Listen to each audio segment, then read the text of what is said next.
What is going on, everyone? This is Ninja Geek here, and of course we're bringing you the final episode for this half of Season 6. Of course we will be returning in February, actually on February 15th, which is a Monday after the next episode of The Walking Dead happens, so stay tuned for that. But this is the mid-season ending of Season 6, which didn't really leave us off with any kind of mysterious cliffhanger that we know. It wasn't like the biggest one out of all, but it was a very enjoyable episode, so let's get right into it. In the beginning scene, we see sort of like, obviously they're playing music, and then ants corrode into the window as if something is about to happen. We don't know the time area that this is set in, like if this is happening while the walkers are breaking into Alexandria, if this is beforehand. You didn't really see lots of what was going on. But the ants, I do feel that it was a symbolic situation, obviously, for what has happened with Alexandria, obviously on a much smaller scale, is that the ants kind of broke or came into the window, and they were feeding, obviously, on on a cookie that Sam had left there before, and that's obviously symbolic for, if you didn't guess it already, the walkers kind of breaking in and kind of feeding on the town of Alexandria, so that, obviously, I think they wanted to draw that connection as to that scenario, basically, but in a much bigger scenario, obviously. So I think the developers, the directors, decided to use that in a symbolic way so they can further show off what this is really going to be. Because you don't really notice it. It's not like, it's like, oh, the town is really big, the walkers just broke in, they could completely run to another side. But showing the ant comparison, how the ants just completely engulf in the cookie that's on that plate, is just another reference, I guess you could say, as to how the walkers got into Alexandria. And then, of course, Eugene is the one actually on the radio, confirmed by Kirkman himself. Eugene is the voice of Help on the radio that we saw 2 episodes back. Of course it has to be Eugene. I didn't obviously guess Eugene. I thought actually it was the guy who stole Daryl's bike. That was probably my guess. I knew it wasn't Glenn after I heard it. At first I thought it was, then I knew it wasn't. But of course it turns out to be Eugene. And what can you say? I mean, he is just, he doesn't have any skills. Actually, he does have skills coming up later in this episode, but he doesn't really have that much fighting skills, so he's the one that actually yells help on the walkie-talkie. At first, I actually didn't pick up on this, and then I realized, oh, that was what it connected to.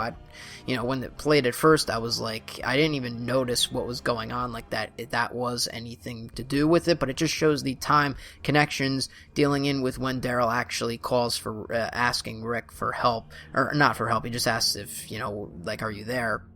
And it kind of pieces the story together, so it shows it at different times, and what happens at Alexandria, what happens with Daryl, and so yeah, that part is that.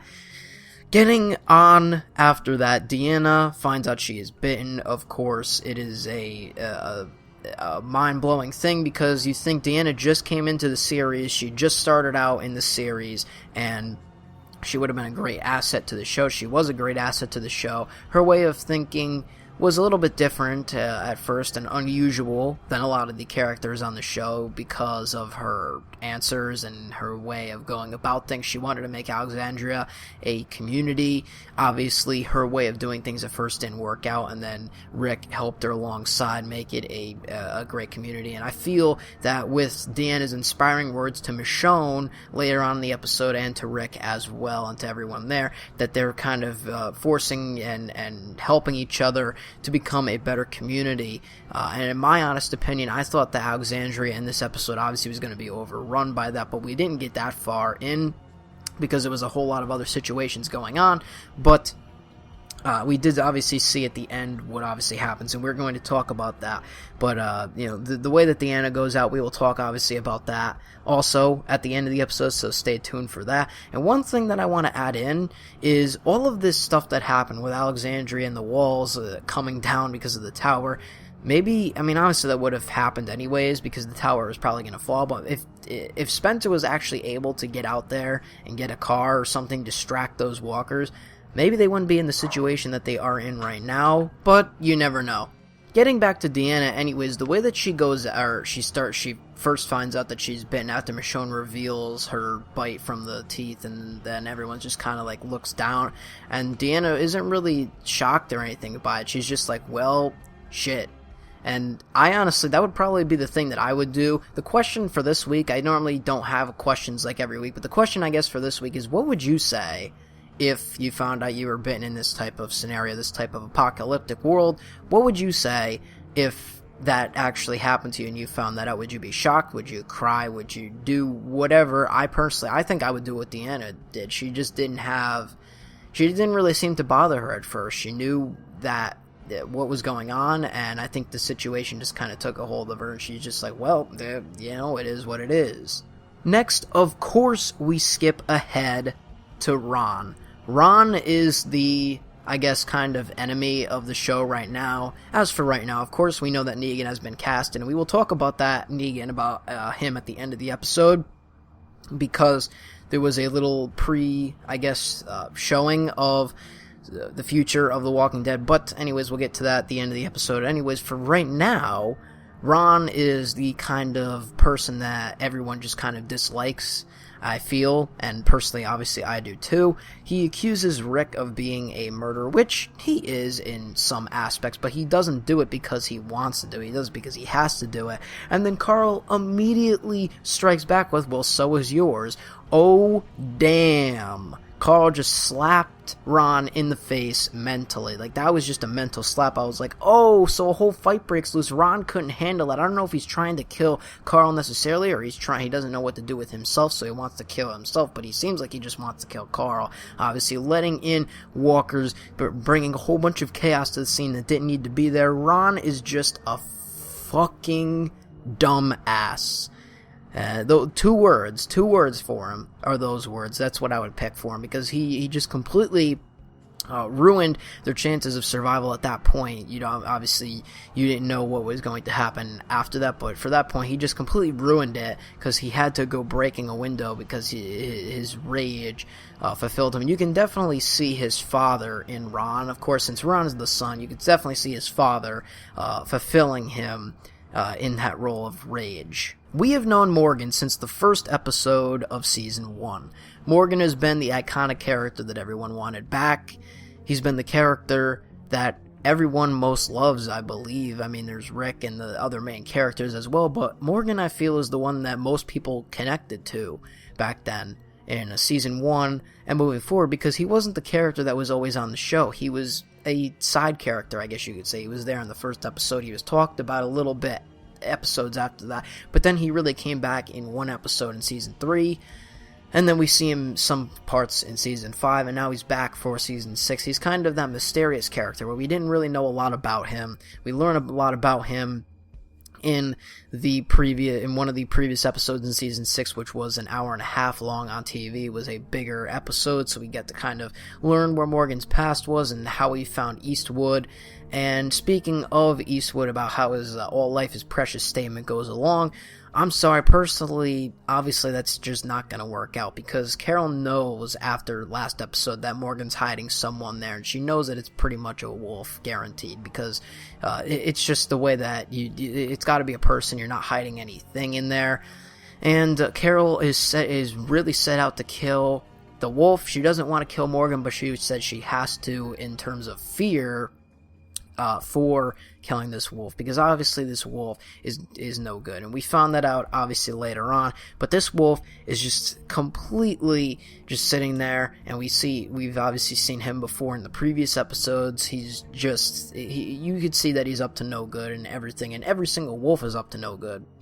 But the fact that Morgan thinks that all life is precious, I think that statement needs to be dropped. He needs to move on from that statement. Of course, you don't need to kill every single person that you come across, in terms of whatever the case may be, but we know that these people were bad people to begin with, and how they think of life and how they think that it should move on. And I think that he needs to understand that, and then eventually move on from that and do what is right instead of helping out the enemy, I guess you could say.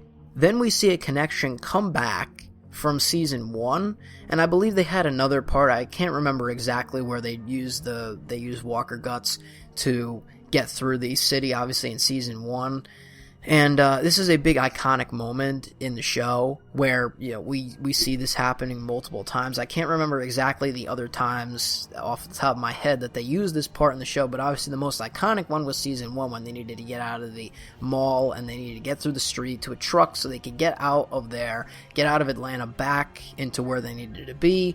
It actually worked decently, so Rick has used this tactic multiple times throughout the show, getting different places, getting through places, and the tactic works pretty well, except obviously the people from Alexandria don't fully believe in that's gonna work. Like this is just like, what is this? Gabriel's seeing it for the first time. He's like, what's going on here? He probably has no clue, but obviously Rick knows what he's doing, so I love how they bring back that tactic within these episodes, and hopefully they bring it back in other episodes further on, maybe not even just this season, but maybe season 7 or something like that. They use this tactic again, so they keep reusing old tactics that keep working. I think that that's pretty interesting. Some of the transitions within this episode are actually pretty cool. Like, they show transitions going from like a rug or the floor to Carol, and then sometimes it leads into Sam, and I like how they do that time transition, so it's not just a cut or a fade away.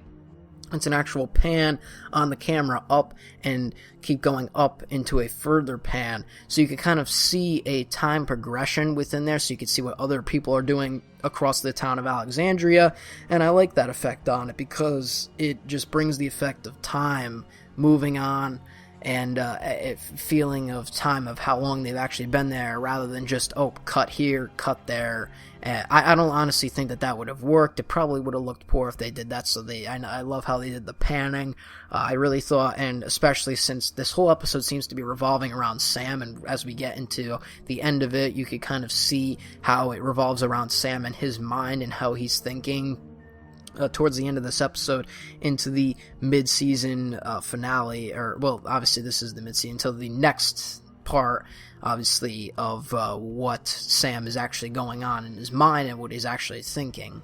But I think the way that Deanna goes out is very symbolic. It's nothing like any really other character has done before. Every other character either had themselves killed or killed themselves or did something that wasn't irrational, but she went beyond that because she knew that her time was coming. She was obviously going to kill herself, and then she realized that she heard walkers coming up the stairs. So instead of wasting the ammo on herself, she takes out those walkers, and I think the reason behind that was because she wanted to be the stronger person. Like, I'm going to fight until the very end, and that's what she did, because then she just screams, and that's it for Deanna. She's not going anywhere. She's weak. That's completely it. So I think that she goes out in a very different way than all the other characters have gone out before, but I think that it is a very interesting way, and I just want to say also that Deanna will be missed. She was very different from when we've seen her till now. Obviously, after Reg's death, her husband, things started to change more, and she started to change personally, but she went from a hated character at the beginning, in my own opinion, and then to one of the better characters on the show, so it's sad to see her go.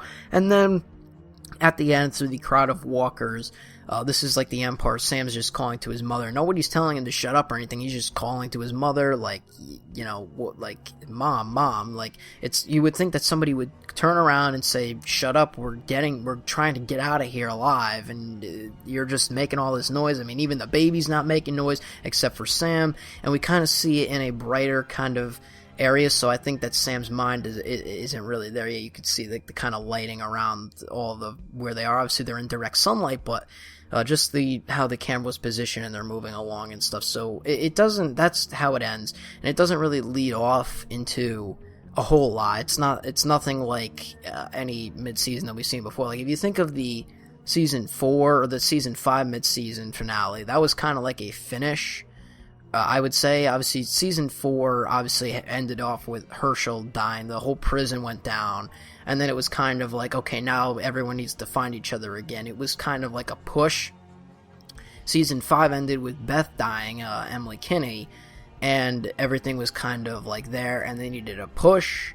And here in Season 6, the Season 6 finale ended with everything basically going to hell around them, and now they're trying to push through it. But it seems as though they progress slowly on, so it's a little bit different of a finale ending, but yeah, so that's it for this episode. And also, before we go, I want to talk about the quick prologue of the next episode. So if you don't want to watch this part, if you haven't seen it yet, then you can click off now. But basically in the prologue, Daryl, Sasha, and Abraham, we see them again. They run into this group of bikers, aka known as the Saviors, and they basically tell them, or the leader of that pack tells them, that everything they own, the truck, the fuel, everything inside it, anything at all that they own on them right now now belongs to Negan. And we know Negan has been casted, but we never knew when he was coming into the show. So we can kind of expect him in some form, maybe sometime next episode, which we obviously saw, but I don't think he's going to fully come maybe till the end of Season 6. That's my guess. That's when everything's going to happen.